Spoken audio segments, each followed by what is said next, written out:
కృష్ణా జిల్లా కుడివాడలోని శ్రీ కళ్యాణ వెంకటేశ్వర స్వామి దేవస్థానంలో బంగారు కిరీటం తాకట్టు వ్యవహారం ఎట్టకేలకు ఓ కొలిక్కి వచ్చింది.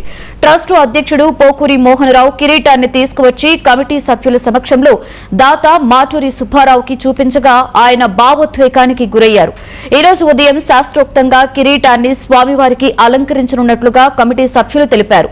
ఇకపై ఇలాంటి ఘటనలు పునరావృతం కాకుండా జాగ్రత్తలు తీసుకుంటామని Aryavysya corporation vice chairman Gokavarapu Sunil తెలిపారు.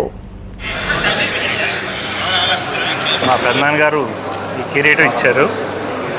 2 నెలల నుంచి చాలా బాధలు పడ్డాం మేము.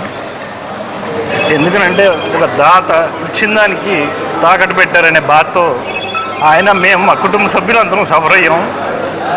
నిన్న కూడా మేము వస్తే మా మీద గొడవలు పడ్డారు.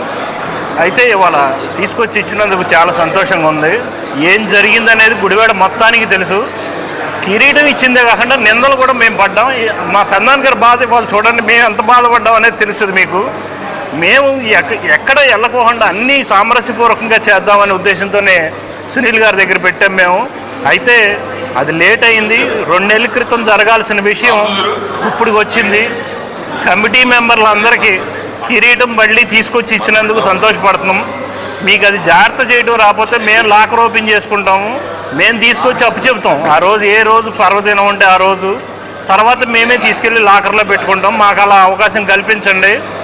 దాంతోపాటుగా పెద్దల సమక్షంలో మేము ఎన్ని బాధలు పడ్డాం, ఎన్ని మాటలు పడ్డాం, మేమేదో రెచ్చగొట్టేసాం, మేమేదో నాయకులను తీసుకొచ్చి ఎంటర్ చేసాం, రకరకాల మాటలు ఉన్నాయి ఇక్కడ.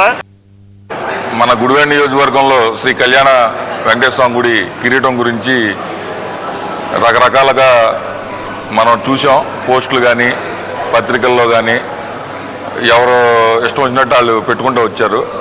కిరీటం ఎక్కడికి వెళ్ళలేదు, ఇక్కడే ఉంది. మాకు కొన్ని ఇబ్బందుల వల్ల దాన్ని మాట్లాడుకుంటా దాన్ని చేసుకుంటా కొద్దిగా ఇబ్బంది పడ్డాం. అందులో భాగంగా కొద్దిగా డిలే అయింది. అంతమించి వేరే ఏం లేదు.